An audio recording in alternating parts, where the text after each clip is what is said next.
Ajarkan didik anakmu 3 perkara. Pertama, adibu auladakum bihubbillah. Ajarkan didik anakmu kenal dan cinta kepada Allah.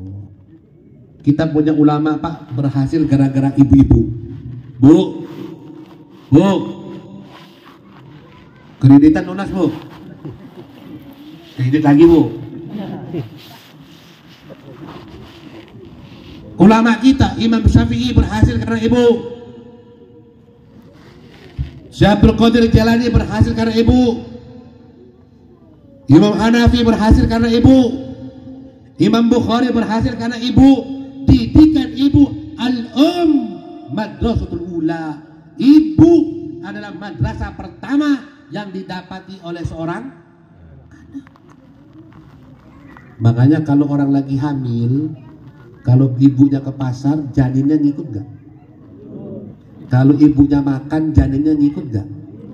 Kalau ibunya masuk kamar mandi, janinnya ngikut gak? Kalau ibunya sholat, janinnya ngikut gak? Kalau ibunya ngerompi, ngegosip, janinnya ngikut gak? Tergantung ibunya arahnya kemana. Makanya kalau orang perempuan hamil itu nggak keluar darah haid, ini rahmatnya Allah. Kenapa? Biar banyak-banyak baca Quran, bukan denger lagu klasik. Nanti yang tumbuh jadi peserta KDI. Makanya tuh dulu siaran TV itu dulu bukan itu nama TV-nya tuh, karena bangkrut. Kenapa? Karena tidak ada pendidikan. Dulu kan TVI ya. Sekarang ganti SCTV, ya kan? Iya. Anak yang masih belum pantas disuruh goyang secara etis, secara seksi. Ya Allah, kasihan. Kenalkan anakmu, didik cinta kepada Allah. Contoh Imam Abdullah bin Husain bin Thahir pulang dari ngaji, ngomong sama ibunya siang-siang minta makan, lapar belum makan. Ibunya bilang, nak kalau minta makan jangan sama ibu. Loh, sama siapa lagi Bu? Sama Allah. Bagaimana caranya? Abdullah udah sholat zuhur belum? Belum Bu. Nah ambil wudhu, sholat zuhur. Minta sama Allah, ya Allah Abdullah belum makan siang, pengen makan siang. Ambil wudhu, sholat habis Abdullah. Diam-diam ibunya dapur buatin makanan. Selesai sholat, ditanya ibunya, udah sholat? Udah. Minta gak sama Allah makan siang? Minta. Intip di dapur pelan-pelan. Ada gak makanan? Ditipin sama Habib Abdullah, umurnya baru 5 tahun. Bu, ada Bu makanan Bu. Dari siapa Bu? Allah. Ibunya bohong gak? Bohong gak? Bohong gak? Makanya ngaji. Yang gak tahu tapi tahu. Kullu syai'in minallah. Everything is from our God. Segala sesuatu itu dari Allah. Makanan dari Allah, rezeki dari Allah. Ibunya bohong nggak? Kagak. Kenalkan anak pulang sekolah bagi duit, Pak. Udah sholat zuhur belum? Belum Pak. Sholat. Nanti Bapak kasih sama ibu. Tuh. Boleh nggak apa-apa Pak, walaupun sholat pertama gara-gara duit. Nanti dengan tumbuhnya dia, sesuai dengan akal pikiran dia, insya Allah berubah dengan sendirinya Pak. Pertama. 2. Adibu auladakum bihubbir rasul. Ajarkan didik nabimu kenal cinta sama Rasul. Ceritakan tentang Rasulullah. Mau tidur ajakin sholawat sama Nabi Muhammad. Mau tidur ajakin baca sejarah Nabi Muhammad. Jadikan di rumah itu figurnya Nabi Muhammad. Sunnahnya ajarkan masuk kamar mandi kaki kiri, keluar kaki kanan, makan pakai tangan. Kalau cium, hidung sama mulut, cium tangan. Ini anak zaman sekarang begini, ada nggak? Ya. Ada yang begini, ya. Ada yang begini. Inna lillahi wa inna ilaihi. Dia ngajarin siapa? Belum lagi ngomongnya, Masya Allah nama hewan disebut. Nengok lagi yang dipanggil. Heran gua. Makanya kalau dari bayi itu dianjurin anak tuh, kenapa? Kenalin sama Allah. La ilaha illallah, la ilaha illallah, la ilaha illallah, Muhammadur Rasulullah. Itu memang anak ini kasih yang tidak baik, alamat palsu, kemana, ya nyasar lah Pak. Mau masjid depan rumah kagak nyampe, nah kemana dia. Kenalin tuh Rasulullah, ya, kenalin Rasulullah, cium tangan begini, ya ilah ilallah, la ilah illallah. Saya survei, saya cek, kenapa anak-anak pada begini, kenapa nggak mau begini? Oh, ternyata ada alasan Pak. Alasannya, saya ini ngomong sama Habib Alwi, kita pakai mobil aja Bib, jangan pakai motor ke sini. Anak punya badan lagi greges, tapi subhanallah sampai di sini agak mendingan badan saya ya. Mudah-mudahan alamat gobul buat kita semua ya. Amin. Kenapa anak-anak pada cium tangannya nggak di hidung sama mulut? Oh, saya survei ternyata pas lagi mau pegang tangan emak bapaknya bau terasi, makanya pindah arah ke sini. Ya, la ilaha illallah. 3. Adibu auladakum bihubbi qiraatil Quran. Ajarkan, didik anakmu kenal, suka, gemar baca Al-Qur'an. Kayak tadi tuh enak dengernya. Nih Pak, kalau duduk di tempat yang kayak gini, tempat mustajab berdoa, kalau punya niat, insya Allah gobul Pak. Mudah-mudahan ada yang tadi niatnya, ketika lihat Muhammad Al-Ghifari baca Quran, mungkin ada di antara bapak, ibu, dalam hatinya, ya Allah, jadikanlah anakku begitu. Kalau ada, bapak ibu ngomong begitu dalam hati, insya Allah gobul. Kalau nggak ada, bodo amat. Ya. Ajarkan didik. Terakhir Pak, terakhir dah. Nah, lanjut lu. Benar, terus nih. Benar nih. Serius. Terus kita mau kemana? Saya ini pergi Pak di daerah Bekasi. Ada jamaah majlis kita meninggal. Pas waktu nyolatin jenazah saya ikut hadir. Pas malam pertama, kedua, ketiga, waktu itu saya nggak sempat hadir. Akhirnya pas malam keempat sampai malam ketujuh saya hadir. Tapi datangnya telat karena pas posisi masih majelis. Subhanallah pas malam ketujuh saya atur akhirnya benar-benar saya pengen datang dari awal.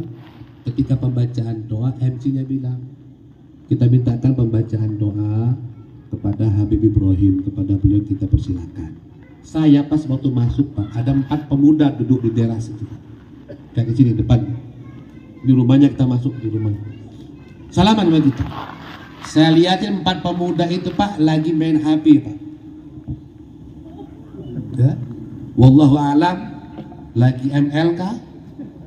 Ya. Atau ML? Mobile Legend atau mabar?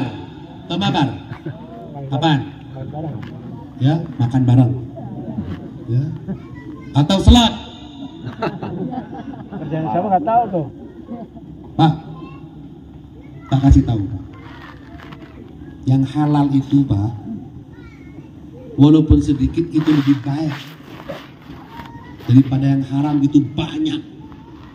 Belum lagi hisabnya luar biasa. Takut sama adab Allah Pak. Slot haram hukumnya Pak. Game slot itu, ya, haram hukumnya. Itu jadi riba nantinya. Hati-hati Pak. Kita doa terus minta sama Allah sehat, duit banyak, panjang umur. Tahunya kita pakai buat main game slot. Haram Pak. Jangan mancing murka Allah. Bara api rokok itu perih Pak. Jangan mancing baranya api neraka. Naudzubillah. Saya masuk.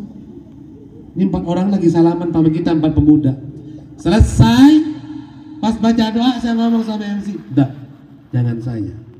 Nggak apa-apa Beb, enggak. Anaknya lebih afdol, lebih hebat, lebih sempurna. Anak almarhum langsung yang mana anaknya? Panggil sebulan dah, saya nggak sebutin namanya. Ya, kalau saya sebutin nanti kasus beliau tadi kan. Gini. Ternyata salah satu di antara 4 bocil lagi main HP itu, Pak. Dalam hadis yang panjang di Sahih Muslim itu sebutkan, Pak, setiap malam Jumat orang yang sudah meninggal itu datang ke rumahnya, depan rumah dia teriak, wahai penghuni rumah, kenapa lupa sama aku? Doakan aku. Bapak-bapak nih, orang tua nih, Pak, ada orang tua meninggal. Itu rumah kan rumahku, warisannya warisanku, kalian pakai punyaku, harta yang kalian gunakan hartaku. Kenapa kalian gak ingat denganku? Kenapa kalian lupa denganku? Kirimkan aku doa, kirim macam-macam, Pak. Teriak, kita nggak terdengaran, Pak. Nggak tahu kita. Ya malam Jumat di depan rumah dia manggil-manggil penghuni, anak cucu keturunannya, minta tolong didoain, Pak. Lah kalau modelnya kayak bocah, salah satu dia dapat bocah tadi, Pak, itu gimana nasib bapaknya di kuburan? Satu cerita sebagai penutup, seorang bapak meninggal dunia. Ini bapak ahli maksiat, di mana-mana dia maksiat, anywhere, everywhere, and every moment. Ya. Pagi, siang, sore, malam maksiat, gak lama mati ini bapak. Setelah dimandiin, dikafanin, disolatin, dibawa ke kuburan. Waktu itu zamannya Imam Hasan Basri. Sampai di depan kuburan Imam Hasan Basri kaget, gemetar, Pak. Imam Hasan Basri ini julukannya Sayyidut Tabi'in. Nanti dijelaskan, nanti sama tanya sama ustadz sekitarnya. Gemetar, Pak, Imam Hasan Basri, takut. Depan gerbangnya gober, Pak, pemakaman umum. Sampai nangis berat kakinya untuk melangkah, dipapa sama muridnya. Kenapa guru kau seperti takut? Di depan itu ada 2 makhluk Allah yang wajahnya seram, matanya merah keluar api, yang siap nyambut jenazah ini. Coba bayangkan di jenazah itu kita, Pak. Bayangkan coba. Yang sholatnya awal bulan rajin, nanggung bulan kayak kerupuk air. Takut Imam Hasan Basri. Selesai masuk ke kuburan, Imam Hasan Basri nunggu di luar, gak berani masuk. Usyifa'an lagi toh, dibuka sama Allah hijabnya. Nanya, ini almarhum punya anak kagak? Ada. Laki-laki anaknya kebenaran waktu itu. Umurnya baru 4 dan 5 tahun. Besok sore anterin ke rumahku. Diantar ke rumah imam. Diapain? Diajarin baca tulis Al-Quran. Kalau bahasa kita sekarang Iqra. Ketika sambil belajar diajarin, baru bisa baca bismillah dengan benar. Kata Imam Hasan Basri, ayo kita ziarah ke bapaknya inti. Ini anak baru bisa baca bismillah. Ketika ziarah di kuburannya, yang tadi bapaknya habis di smackdown, fatality, macam-macam lah sama malaikat tuh. Munkar nakir itu, Pak. Dilihat bapaknya bukan dapat adab lagi, Pak, dapat nikmat. Kok bisa ngelihat wali Allah, Allahul ladzi a'tahum, Allahul ladzi qaddarahum, Allahul ladzi rafa'ahum. Faman ankar karamatul auliya faqad ankar qudratullah. Allah yang kasih sama Imam Hasan Basri, Allah yang angkat derajatnya, Allah yang jadikan beliau bisa lihat. Yang ingkar dengan keramat wali berarti ingkar dengan kudrohnya Allah. Tu wali punya keramat dari kudrohnya Allah yang kasih. Bapak bisa berjalan dari rumah ke sini, Allah kasih kudroh. Kudrohnya kita manusia terbatas. Makanya kalau handphone habis baterai makanya lagi merah cekluk-cekluk, belum mati itu matanya udah tipis, nah 5 watt. Nah sama kayak kita ada 5 watt butuh nah begitu kekuatan kita terbang. Tapi power independent, ya. Power independent siapa? Power Ranger, bukan Allah Subhanahu. Kita cuma spirit of the super power, kita cuma disuplai. Ya, ini lebih jelasnya ditanya sama Ustaz ngajar tauhid ya. Kemudian lihat bapaknya dapat kenikmatan. Kok bisa? Kenapa? Oh, ternyata bapaknya yang tadi dianggapnya pedih gara-gara punya anak baru bisa baca. Coba bayangkan Pak, anak kita sudah bisa baca Al-Fatihah, Al-Baqarah, Al-Imran, An-Nisa, Al-Maidah, Al-An'am, Al-A'raf, Al-Anfal, At-Taubah, terus sampai ke surah An-Nas. Kira-kira berapa kebaikan kita orang tua ini dapat dari anak kita? Wa in lam yakun binniyah. Walaupun anak itu gak pakai niat baca Qur'annya, bapak ibunya tetap dapat. Kenapa? Fa innahu kasbuhuma. Karena itu anak sabab dari ibu dan bapak. Ini 3 hal yang oleh-oleh. Ajarkan anak didik kenal sama Allah, kenal sama Rasulullah, cinta baca Al-Qur'an. Mudah-mudahan kita semua yang hadir panjang umur, sehat walafiat, rezeki kita yang sedikit Allah kasih banyak, yang punya urusan Allah kasih mudah, yang punya usahanya lancar berkah, yang punya anak-anak jadi anak yang soleh dan soleha, yang lagi sakit Allah kasih sehat, dan insya Allah kita semua selamat dunia akhirat, diakhiri hidup kita dalam keadaan husnul khatimah, masuk surga bareng sama Nabi kita Muhammad sallallahu alaihi wasallam. Amin ya rabbal alamin. Ini saja, kurang lebihnya mohon maaf. Wal afu minkum. Assalamualaikum warahmatullahi wabarakatuh.